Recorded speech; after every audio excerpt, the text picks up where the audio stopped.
Hello friends, welcome back to our channel subscribe for stocks. आज हम बात करेंगे एक तो सबसे पहले हम बात करना चाहते हैं जहाँ पे कि I am sure retail investors को थोड़ा सा आज झटका लगा होगा। मार्केट जिस तरह से आज टूटा है एंड वो देखते हुए आपको पता ही होगा, अभी आपने काफ़ी यूट्यूब चैनल्स पर काफ़ी वीडियोस देख ली होंगी जहाँ पर कि उन्होंने एवरग्रांडे के बारे में बताया है, जहाँ पे कि चाइना में एक बहुत ही बड़ा रियल एस्टेट प्लेयर है, वो आई थिंक डिफ़ॉल्ट करने के कगार पर है। एंड इसी वजह से चाइना में आपने देखा होगा कि बहुत ही स्थिति ख़राब है और इसी वजह से काफ़ी मार्केट्स में सेल ऑफ आया है और डिफ़ॉल्ट होने की वजह से काफ़ी लोग इसको लेमन ब्रदर्स से भी जोड़ के देख रहे हैं, which is I think this is too much to relate with Lehman Brothers fiasco.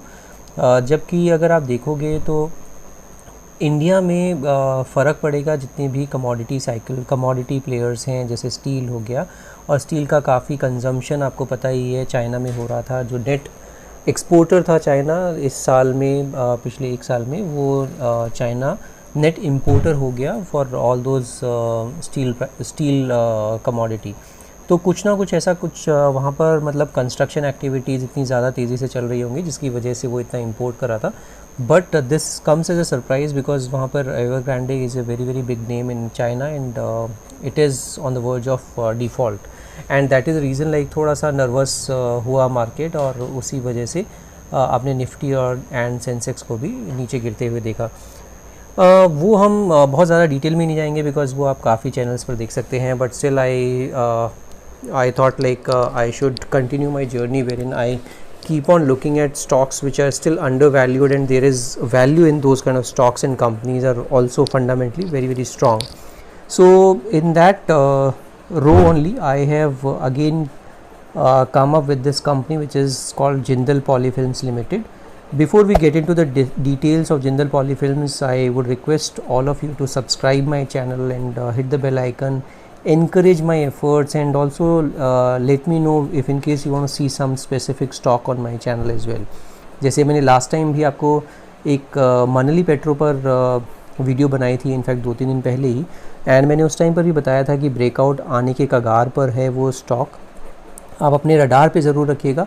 And आप आज के मार्केट में भी अगर देखेंगे तो मनली पेट्रो भी बड़ा ज़बरदस्त ब्रेकआउट देके 105 रुपये पर के ऊपर क्लोज़ हुआ है, 105 रुपये 35 पैसे पर क्लोज़ हुआ है। जब मैंने वो वीडियो बनाई थी उस टाइम भी मैंने बहुत क्लियरली बोला था 104 रुपये कुछ 50 या 60 पैसे के ऊपर वो ब्रेकआउट माना जाएगा, और वो ब्रेकआउट देने के बाद वो काफ़ी ऊपर आज सर्किट पर भी था, काफ़ी टाइम सर्किट पर रहा वो स्टॉक, एंड उसको आप ज़रूर रडार पर रखिएगा। और इसी तरह के वैल्यू इन्वेस्टिंग के आइडियाज़ आप मेरे चैनल पर देखते रहते हैं। Let's quickly start with Jindal Poly Films. मेरे को क्यों पसंद आ रहा है वो भी देखेंगे। और जिंदल पॉलीफिल्म्स का अगर आप देखेंगे तो मार्केट कैप आप देख सकते हैं 4,373 करोड़ का मार्केट कैप है। आज की तारीख में जो प्राइस बंद हुआ है वो 1,000 के ऊपर बंद हुआ है। हाई लो का अगर देखते हैं तो हाई ये 1170 से नीचे गिरकर आज ये 1,000 पर मिल रहा है, which is like of highs ये कुछ 15% नीचे मिल रहा है। स्टॉक का पी 5 से नीचे है, जबकि इंडस्ट्री का पी आप देखेंगे तो 15 का प्राइस अर्निंग मल्टीपल मिलता है इंडस्ट्री में, और स्टॉक का पी मिल रहा है 4.90। बुक वैल्यू के हिसाब से भी देखते हैं तो सस्ता है, 1.66 टाइम्स ही ये मिल रहा है। तो दोनों ही पैरामीटर्स पर प्राइस अर्निंग मल्टीपल भी इसका इंडस्ट्री से कम है और बुक वैल्यू भी इसका बहुत ज़्यादा हाई नहीं है। डिविडेंड यील्ड बहुत ज़्यादा ग्रेट नहीं है, बट ROCE इज़ अमेजिंग 32.9%, और रिटर्न ऑन इक्विटी भी ये 35% का कमा के दे रहा है अपने इन्वेस्टर्स को। सो यही कुछ पैरामीटर्स हैं जहाँ पर कि आपको फंडामेंटली देखना है कि कंपनी कैसा कर रही है। फंडामेंटली अगर कंपनी बहुत अच्छा कर रही है तो आई एम श्योर कि लॉन्ग रन में आपको पैसा कमा के ज़रूर दे देगी। एक और बेहतरीन इसका चीज़ जो दिख रही है मेरे को वो है प्रमोटर होल्डिंग 74.6%। 75% की कैपिंग होती है, प्रमोटर 74.6% अपना लेके बैठा हुआ है।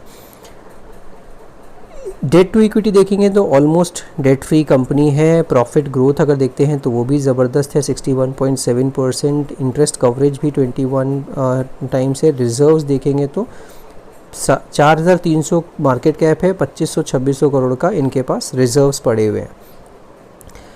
इसके अलावा अगर आप इसके कुछ और एक अच्छी चीज़ें देखेंगे तो उसमें मैं आपको एक ज़रूर दिखाना चाहता हूँ, जो इनकी रेटिंग अब एजेंसी है क्रिसिल, उन्होंने भी इस पे बहुत अच्छे से रिसर्च किया है। I want to show it to you कि वो क्या उसको बोल रहे हैं।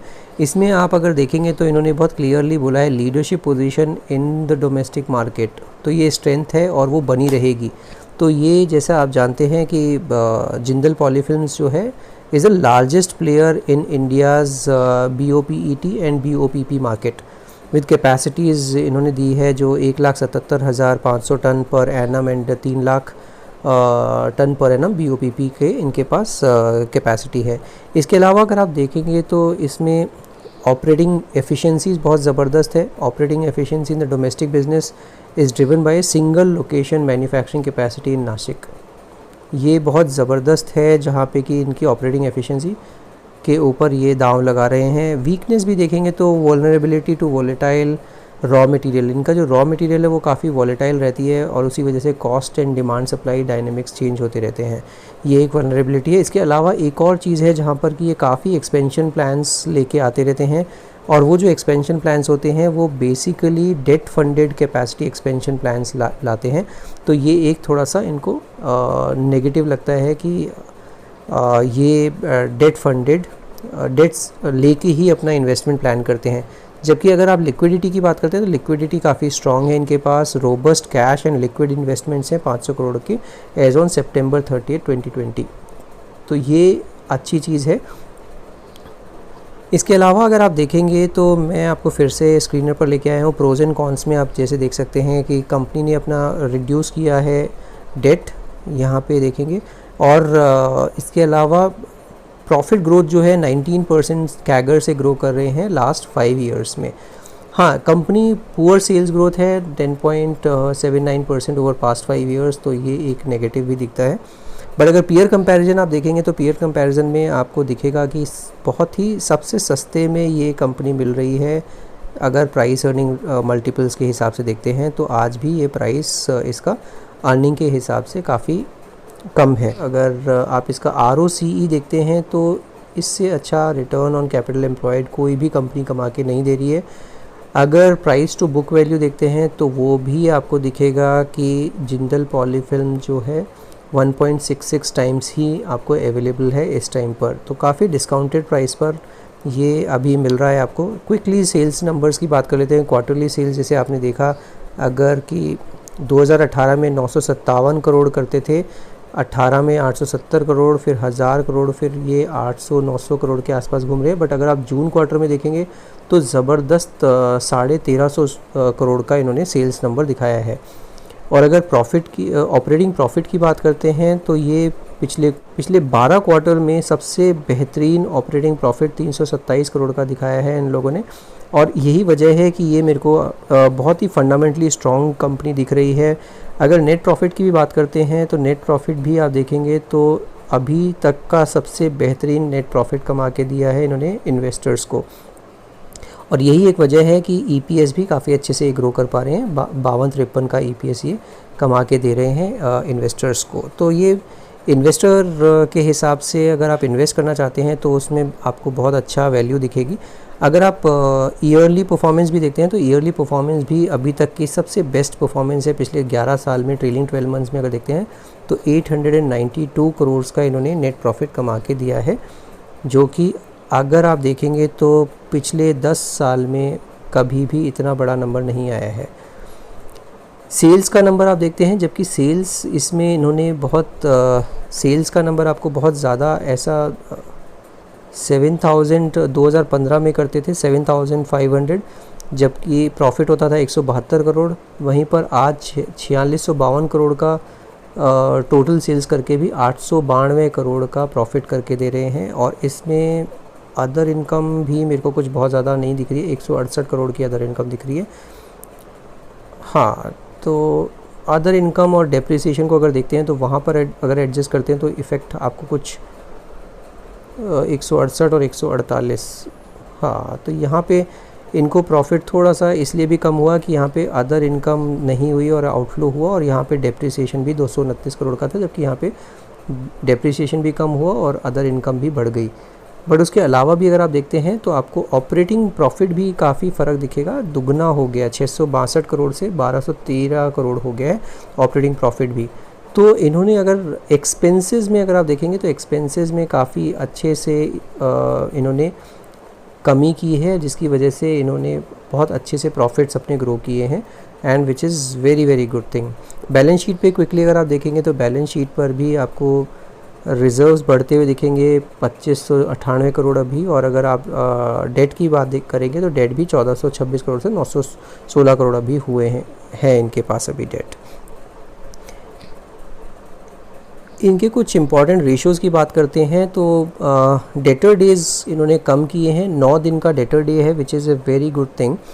एंड इन्वेंट्री डेज़ जो बढ़े हैं ये थोड़ा सा नेगेटिव है, बिकॉज 98 डेज़ से 114 डेज़ पे आ गए हैं। डेज़ पेएबल तो कांस्टेंट है, तो कैश कन्वर्जन साइकिल थोड़ी सी इनकी बढ़ गई है, 69 डेज़ से 80 डेज़ में ये कैश कन्वर्ट कर पा रहे हैं अपने कैश कन्वर्जन साइकिल की अगर आप बात करते हैं तो।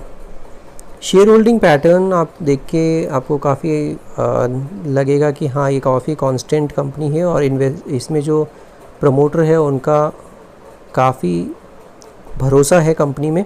इसी तरह से अगर आपको FIIs देखेंगे, FIIs ने भी जून क्वार्टर में अपनी होल्डिंग बढ़ाई है 1.63 से 2.40, और पब्लिक के पास कुछ 23% की होल्डिंग है, तो 23% 23.82 से पब्लिक की शेयर होल्डिंग कम हुई है और FIIs की शेयर होल्डिंग बढ़ी है।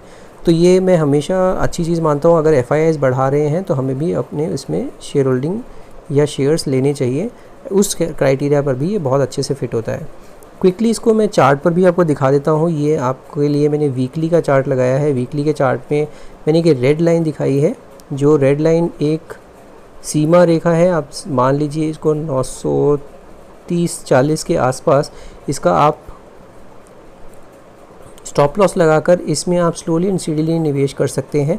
जिस वक्त इसने ब्रेकआउट दिया, उस वक्त इसने 1170 रुपये के ऊपर ब्रेकआउट दिया, तो ये बहुत ही तेज़ी से चलेगा और उस वक्त ये हाथ नहीं आ पाएगा रिटेल इन्वेस्टर्स के। अगर मैं डेली का भी चार्ट दिखाता हूँ, डेली के चार्ट पर भी बहुत ही अच्छा सपोर्ट है 930 रुपये के आसपास, 930-40 के आसपास, और वहीं पर ही ये होवर अराउंड कर रहा है। और आई एम श्योर ये स्लोली एंड स्टीडली ये ऊपर की तरफ चलना होगा। ये राउंडिंग बॉटम जैसा बना के जिस दिन भी यहाँ पर इसने ब्रेकआउट दिया उसी दिन ये ऊपर चलना शुरू हो जाएगा। यहाँ पर भी अच्छे डाइवर्जेंस हैं, पॉजिटिव डाइवर्जेंस हैं MACD पर भी। तो from all the parameters I think it is looking very very good. आज इतना वॉलेटाइल मार्केट रहा है तो इसमें ज़रूर थोड़ी सी गिरावट आई है, और इसी वजह से आप ये रेड कैंडल दिख रही होगी आपको कि आज की इसमें रेड कैंडल बनी है। तो आज के लिए इतना ही। अगर आपको पसंद आ रहा है मेरा कंटेंट और आपको अगर लगता है कि ये बहुत यूज़फुल कंटेंट है, बिकॉज़ जैसे मैंने आपको गुजरात बायोसिन के बारे में बताया था, उसके बाद उसने सर्किट लगाया और आज भी बहुत तेज़ी से वो ऊपर था, तो गुजरात बायोसिन भी एक अच्छा स्टॉक है और बहुत ही अंडर वैल्यूड स्टॉक है। उसी तरह से मैंने मनली पेट्रो बताया, वो भी बहुत तेज़ी से अभी चल रहा है। और I am very hopeful that Jindal poly will also give you the similar kind of returns. So this is it. In case you like my video, do subscribe my channel and don't forget to hit the bell icon. Thank you so much for watching this.